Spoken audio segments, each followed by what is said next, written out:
말씀은 시대는 바뀌어도 본질은 변하지 않습니다 라는 제목으로 오늘 말씀을 나누고자 합니다. 어느 한 나라의 힘은 어떻게 평가하는가? 오늘날 우리 세계에 많은 나라들이 있는데 어느 나라가 얼마나 큰지를 어떻게 평가할 것인가?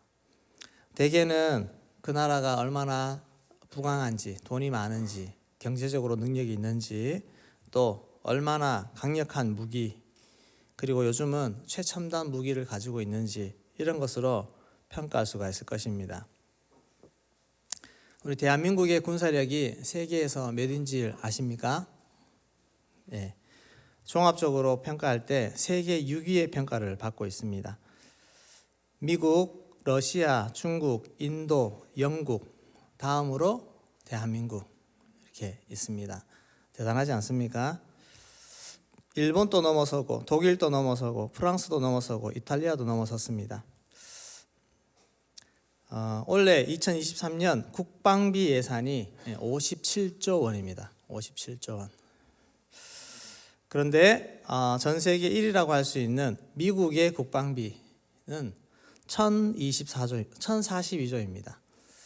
저는 천조국가 그러길래 뭐가 천조국인가 했더니 국방비가 천조가 된다고 천조국이라고 그렇게 한다고 합니다. 이 미국의 국방비가 2위에서 10위 나라의 예산을 다 합친 것보다 더 많습니다. 우리나라 1년 예산이 500조인데 1년 예산의 2배를 국방비로 쓰고 있다고 그렇게 생각하면 정말 범접할 수 없는 그런 파워다 생각할 수가 있습니다. 그런데 과거나 오늘이나 나라의 힘, 전 세계의 가장 강력한 힘은 우리 하나님의 손에 붙잡힌 나라인 줄로 믿습니다.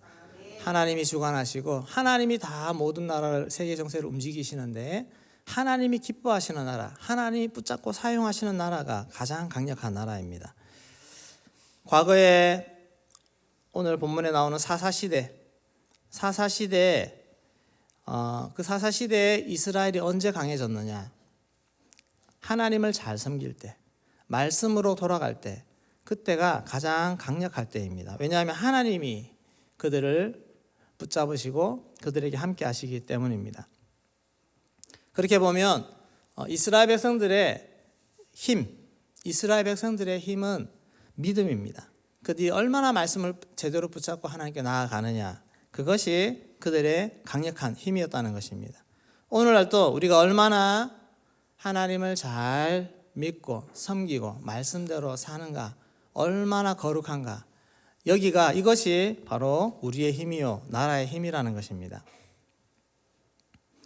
이스라엘 백성들은 범죄하면 여지없이 이방 민족에게 압제당하는 그런 상황에 놓였습니다. 그러다가 회개하면, 하나님을 찾으면 하나님은 그들을 불쌍히 여기셔서 능력 있는 사사를 보내셔서 그들을 건져내시고 또 부강하게 하시고, 그리고 또 죄 지으면 또 이것이 반복되는 그런 사이클이 되었던 것입니다.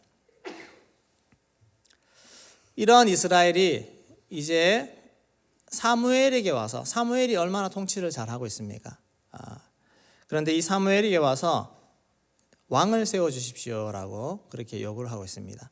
이 왕을 세워달라고 하는 그 요구는 이제 주변 모든 나라들이 다 왕정체제로 바뀌었는데 유독 이 이스라엘만 사사라고 하는 그런 하나님이 세우신 그런 리더로 시스템이 되어 있는데, 보통 사람들의 눈에 다른 선진 시스템들을 좀 도입해 보자라고 하는 그런 열망이 생기는 것입니다.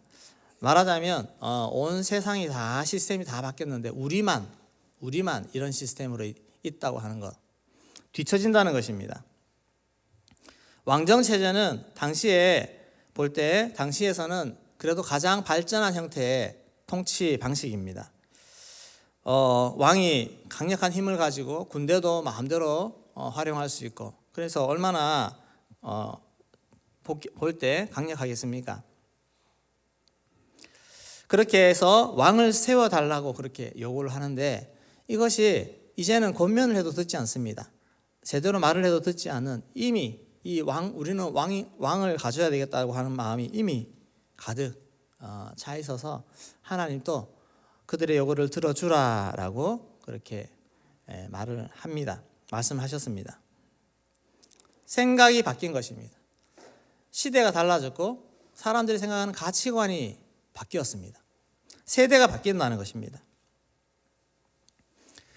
요즘 우리 아이들도 생각이 참 많이 다르다 하는 것을 많이 느낄 수가 있습니다. 요즘은 대학 들어가서 이렇게 신고식 하는 것도 이렇게 무리하게 술 먹이고 하는 이런 문화들도 거의 없다고 합니다. 오히려 그런 선배가 있으면 후배들이 나가주세요라고 이렇게 할 정도로 우리 아이들하고 이렇게 모임하는데 그런 얘기를 하는 걸 보고 야, 참 세월 참 많이 바뀌었다. 그리고 정말 이제는 코로나 이후에 정말 이렇게 문화들이 많이 달라졌다는 것을 느낄 수가 있습니다. 그것뿐이 아니라 많은 가치관들이 달라지고 있습니다. 동성 이성에 대한 그런 관점들부터 시작해서 정말 많은 사람들이 생각이 다르다는 것입니다. 이런 기존 가치관과 정말 너무 다른 이런 세상 가운데서 우리 다음 세대들이 이제 살아가고 있고 또 때로는 그들을 그런 가치관을 가지고 우리에게 얘기할 때도 있고 아이들이 무엇이 옳고 그른지 잘 분별도 못한 가운데서 그런 얘기들을 막 할 수도 있습니다. 그런 가운데서 우리는 염려가 많이 됩니다. 사무엘은 하나님의 다스리는 그런 방식으로 나아오다가 이제 왕이 되었을 때 벌어질 수많은 염려거리들이 사무엘은 이미 다 보이는 것입니다. 그러니까 얼마나 마음에 염려가 되겠습니까? 그런저런 마음의 염려로 정말 안 하고 싶지만 그래도 하나님이 허락해 주라고 하니까 왕을 세웠습니다. 사울을 처음 세웠더니 정말 그들의 기대대로 그 암몬 사람 나하스를 이기고 나라를 백성을 구하고 그렇게 할 때 많은 백성들이 환호를 했습니다.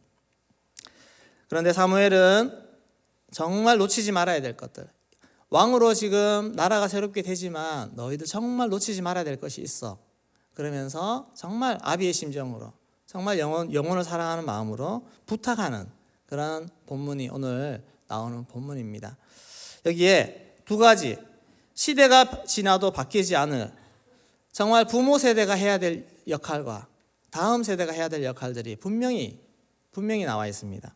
오늘 두 가지, 이 부모 세대가 해야 될 일과 다음 세대가 해야 될 일, 여기에 대해서 짧게 살펴보고자 합니다.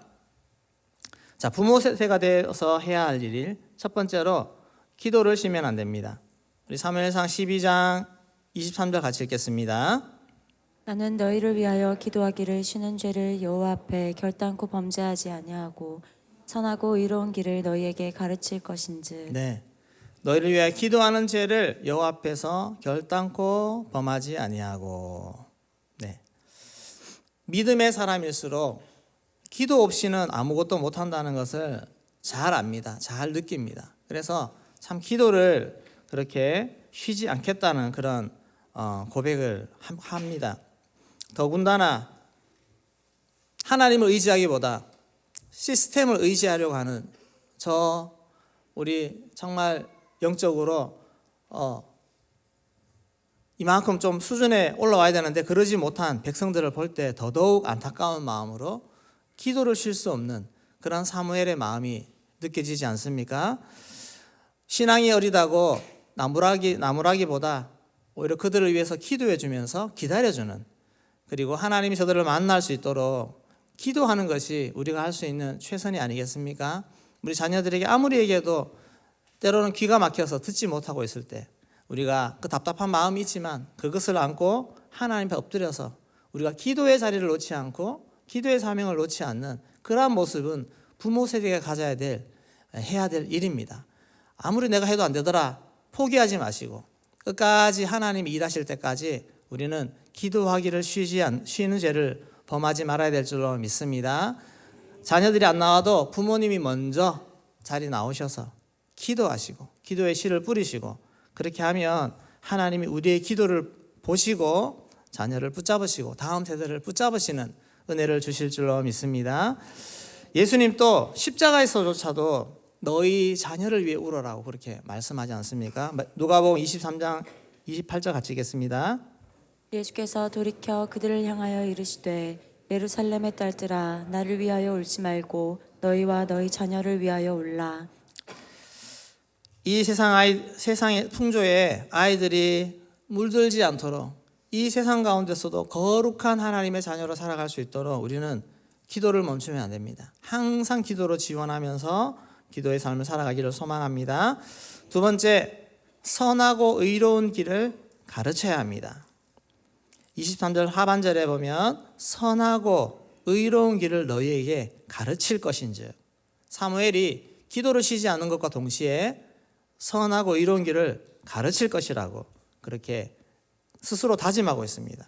계속 내가 이것은 절대 포기하지 않으리라, 절대 내가 나이 들었다고 멈추지 않으리라, 끝까지 선하고 의로운 길을 가르치리라.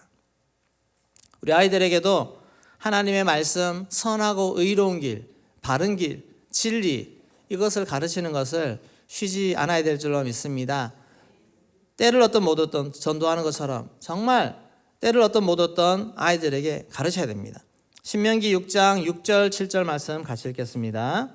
오늘 내가 내게 명하는 이 말씀을 너는 마음에 새기고 내 자녀에게 부지런히 가르치며 집에 앉았을 때든지 길을 갈 때든지 누워 있을 때든지 일어날 때든지 이 말씀을 강론할 것이며, 부지런히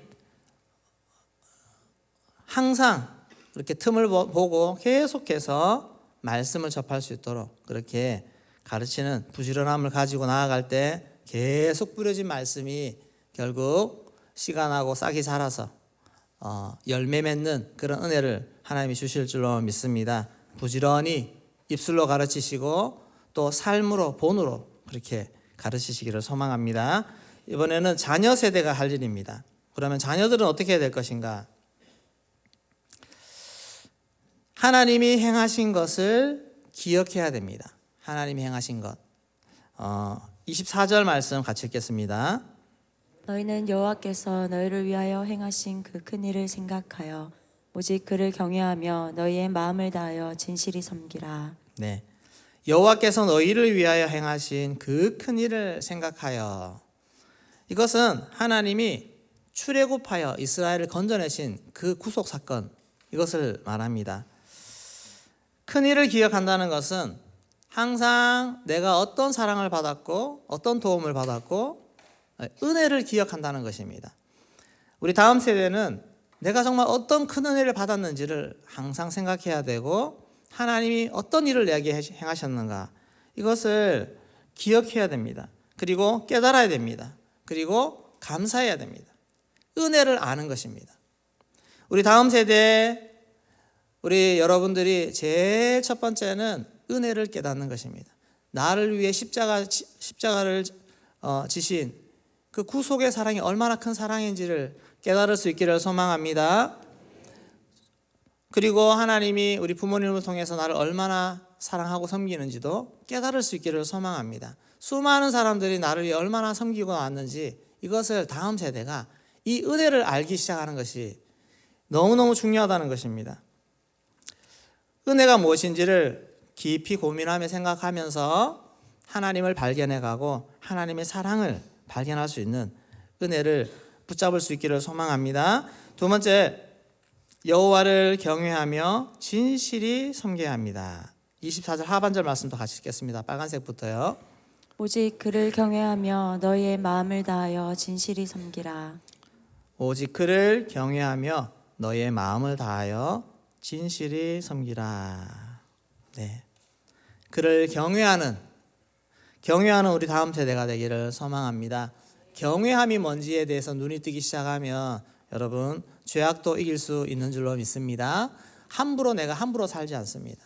하나님을 경외하는 마음, 주님이 늘 나와 함께 하시고 내 눈앞에 계시다는 코람데오 의식으로 살아가면 우리의 모든 삶이 하나님 앞에서 거룩하고 정결하고 성실하게 그렇게 살아가는 삶을 살 수 있게 될 줄로 믿습니다. 다른 거 없습니다. 우리 부모님이 해야 되는 거 뭐 특별한 거 있습니까? 기도하고 말씀 가르치고. 자녀들이 하는 거 뭐 있습니까? 하나님 은혜를 기억하고 또 성실히 주님을 섬기는 거. 이것이 모든 세대를 다 아울러서 변하지 않는 진리인 줄로 믿습니다. 이 말씀을 잘 지켜서 오늘 우리 다음 세대 어떤 세대가 올지 모르는 불안한 가운데 있습니다. AI가 등장하고 수없이 많은 정말 어떤 변화가 어떤 것이 일어날지 모르는 이 세대 다음 세대 가운데서 우리 아이들이 결국 붙잡아야 될 것은 말씀이요 기도입니다. 하나님 붙잡고 거룩함으로 잘 승리할 수 있도록 우리 부모님들 열심히 기도해 주시고 말씀 가르쳐 주시고 우리 아이들은 가르침 따라서 하나님 말씀 잘 붙잡고 주를 발견하고 은혜를 발견하고 또 주를 경외함으로 세상 가운데 나아갈 수 있는 그런 은혜가 부어지기를 주의 이름으로 축원합니다. 같이 기도하겠습니다.